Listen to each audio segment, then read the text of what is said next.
आज 3 अगस्त केंद्रीय पेंशनर्स और सैनिक खबरों में सबसे पहले बात करेंगे। इंतजार खत्म हुआ, सीए 48,000 और पीएमएसएस 70,000 खातों में आएगा। केएसबी ने किया अप्रूव, खातों में पैसा कब क्रेडिट होगा इसकी तारीख हुई कंफर्म।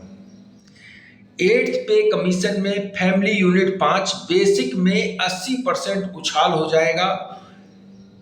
बेसिक पे 6% सालाना 10 साल का सीधा 20 लाख फायदा मिलेगा। इस पर बड़ी अपडेट है। पूर्व सैनिकों को मिला हक, सरकार को झुकना पड़ा कोर्ट के फैसले के बाद। इस पर बड़ी अपडेट है। और डीजीआर ने 10 राज्यों में रोजगार फेयर आयोजित करने के लिए पूर्व सैनिकों को भेजा लेटर। इस पर बड़ी अपडेट है। तो सबसे पहले पहली खबर, कई लोग कमेंट कर रहे थे कि सर सीए का पैसा नहीं आया, तो उनका इंतजार हो गया है खत्म, क्योंकि अब सीए का पैसा आपके खातों में आएगा और उसकी तारीख हुई है कंफर्म। ये देख सकते हैं केएसबी की तरफ से जो है सीए को अप्रूव कर दिया गया है। और केएसबी से जब सीए अप्रूव हो जाता है तो पैसा खातों में आ जाता है। इसमें आप साइड में देख सकते हैं कि केएसबी ने कब अप्रूव किया है। तो इसके लिए ये आप देख सकते हैं केएसबी का अप्रूवल ये दिया हुआ है। और दूसरा, फाइनल स्टेटस भी अप्रूव कर दिया गया है, यानी कि आपके खातों में अब पैसा आएगा। जब तक आपकी ये पेंडिंग शो करता है तो समझ जाना अभी पेंडिंग है, केएसबी ने अप्रूव नहीं किया है। और ये इस साल का जो है वो पेंडिंग शो कर रहा है, और पिछले साल का जो है वो उसे अप्रूव कर दिया गया है। तो अप्रूव होने के कितने दिनों बाद पैसा खातों में आ जाता है, क्योंकि पहले केएसबी के से अप्रूव होना जरूरी है, तभी खातों में पैसा आता है। इसमें पिछले साल का जो था वो 24,000 आ रहा था पैसा, जो सीए है वो 24,000 आ रहा था, यानी कि 4/4/2025 को पिछले साल खातों में पैसा आ गया था। 4 अप्रैल को ही खातों में पैसा क्रेडिट कर दिया गया था। लेकिन इस बार लेट हो गया, और उसकी सबसे बड़ी वजह बताई गई कि जो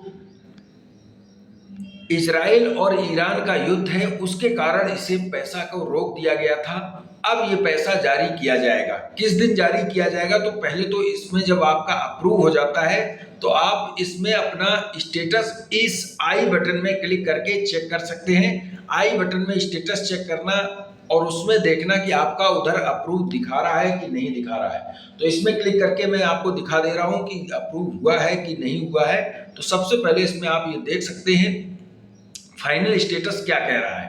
तो इसमें देख सकते हैं, अगर ऐसा आ जाता है सब डीएस 24/7/2026 को अप्रूव किया गया है, और ये 17/6/2026 को पहले राज्य सैनिक बोर्ड से कर दिया गया था। 24 जुलाई 2026 को अब केएसबी की तरफ से कर दिया गया है। जब ऐसा अप्रूवल स्टेटस शो करने लगे तो समझ जाना आपका सीए अप्रूव कर दिया गया है। सीए अप्रूव होने के बाद लगभग 15 से 25 दिन में आपका पैसा खातों में क्रेडिट होता है। पिछला भी ऐसे हुआ था। अब इसका पैसा आपको 15 तारीख के बाद कभी भी खातों में क्रेडिट हो जाएगा, क्योंकि अप्रूवल स्टेटस जो होता है 15 तारीख से 15 दिन से 25 दिन के बीच में आपके खातों में पैसा आ जाता है। वहीं पीएमएसएस वालों के लिए भी अच्छी खबर है। केंद्रीय सैनिक बोर्ड की तरफ से एक नोटिफिकेशन जारी हुआ है।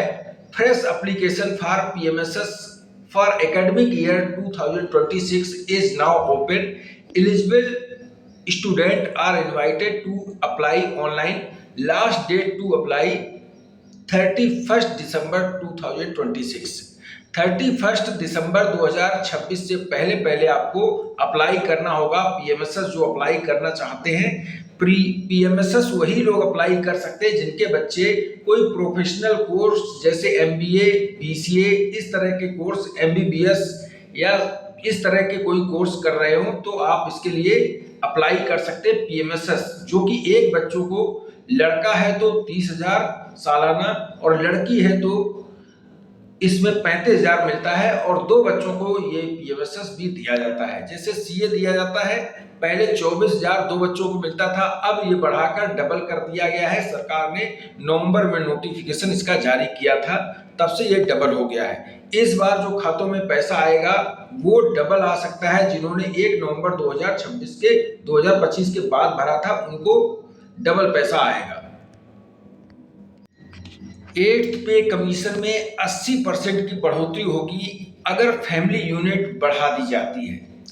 केंद्रीय कर्मचारी संगठनों ने फैमिली यूनिट 3 से बढ़ाकर 5 करने की मांग की है और फैमिली यूनिट बढ़ाने की जो मांग की गई है, एक सुप्रीम कोर्ट के फैसले के बाद ये मांग बढ़ गई है, क्योंकि सुप्रीम कोर्ट ने फैसला दिया था कि फैमिली यूनिट में माता पिता को भी, इसमें माता पिता भी होते हैं और अभी तक जो फैमिली यूनिट दी जाती है वो 3 दी जाती है। लड़के अब बच्चे होते हैं जो 2, उनको एक फैमिली यूनिट माना जाता है और हस्बैंड वाइफ को एक, यानी कि 3 फैमिली यूनिट करके दिया जाता है। लेकिन सुप्रीम कोर्ट ने एक फैसला दे दिया था जिसके बाद माता पिता को भी इसमें जोड़ दिया गया था। इसी वजह से कर्मचारी संगठनों ने फैमिली यूनिट जो है 5 करने की मांग की है, क्योंकि माता पिता जब सुप्रीम कोर्ट ने ही कह दिया है तो फैमिली यूनिट बढ़ाने से 0.8 यूनिट बढ़नी चाहिए, जिससे कि एक जो फैमिली यूनिट है बढ़कर 5 हो जाएगी और 5 फैमिली यूनिट होने से सीधा सीधा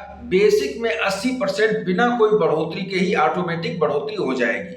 साथ में अगर सरकार इसमें कुछ और बढ़ोतरी करती है तो कुल मिलाकर जो बढ़ोतरी होगी वो काफी बढ़ोतरी देखने को मिलेगी। साथ में 6% सालाना इंक्रीमेंट से भी कितना फायदा होगा इसकी भी एक रिपोर्ट आई है। 6% सालाना वृद्धि हो जाती है, क्योंकि कर्मचारी संगठन कह रहे हैं कि जो इंक्रीमेंट लगता है कर्मचारियों की बेसिक में वो 3% लगता है, जो कि बहुत ही कम है महंगाई को देखते हुए। 6% सालाना इंक्रीमेंट होना चाहिए। पे लेवल 8 तक के जो कर्मचारी होंगे 10 साल में उनको अतिरिक्त 20 लाख रुपए मिलेगा। कैसे मिलेगा, तो इसमें एक चार्ट दिया हुआ है। 10 साल बाद मूल वेतन 3% बढ़ने से 71,579 रुपए और अगर 6% बढ़ोतरी होती है तो 91,597 रुपए हो जाएगा। 10 साल में कुल वृद्धि 3% से 23,979 रुपए और 6% के हिसाब से 43,997 रुपए। 6% की सालाना वृद्धि से इनकम जो होगी वो 20 लाख के आसपास इनकम आपके खातों में एक्स्ट्रा जुड़ जाएगी, यानी कि 6% की बढ़ोतरी होने से ये फायदा मिलेगा। 3 से बढ़ाकर 6 करने की जो मांग की गई थी कर्मचारी संगठनों द्वारा, ये भी मांग बिल्कुल तार्किक लगती है, क्योंकि महंगाई का जो है उसे रोक पाना मुश्किल हो रहा है सरकार को और इस वजह से ये मांग की गई है कि 3 से बढ़ाकर 6 करना चाहिए फैमिली जो सालाना इंक्रीमेंट लगता है बेसिक पे में। पूर्व सैनिकों को कोटा में बढ़ोतरी की गई है। बता दें, हाई कोर्ट के फैसले के बाद सरकार ने ये फैसला लिया है। गुजरात सरकार ने राज्य भर के नगर निगमों, नगर पालिका और अन्य शहरी स्थानीय निकायों में पूर्व सैनिकों की भर्ती जो है उसको बढ़ा दी है। आरक्षण अनिवार्य कर दिया है, यानी कि अब इन जगह में आरक्षण मिलेगा, जिसका फायदा गुजरात के जो पूर्व सैनिक हैं उन्हें मिलेगा। इसके अलावा डीजीआर ने भी एक बड़ी खुशखबरी दी है। 10 शहरों में डीजीआर ने जॉब फेयर आयोजित करने का फैसला किया है 2026-27 में। पहला जॉब फेयर जो होगा लुधियाना में 7 अगस्त 2026 को होगा, नगरोटा जेएंडके में 21 अगस्त 2026 को होगा, नागपुर में 11 सितंबर 2026 को, भुवनेश्वर में 25 सितंबर 2026 को, त्रिवेंद्रपुरम में 9 अक्टूबर 2026 को, कोटा में 23 अक्टूबर 2026 को, गांधीनगर में 6 नवंबर 2026 को, गुड़गांव में 20 नवंबर 2026 को, ग्वालियर में 11 दिसंबर 2026 को और कोयम्बटूर में 23 दिसंबर 2026 को जॉब फेयर आयोजित किया जाएगा। ये डीजीआर ने 10 जगहों पर जॉब फेयर के लिए 2026-27 की लिस्ट जारी कर दी है। 7 अगस्त को लुधियाना में होगा, जो कि आप उसमें जा सकते हैं। 7 अगस्त का कहां पर जाना होगा इसकी भी जानकारी आपको दे देंगे।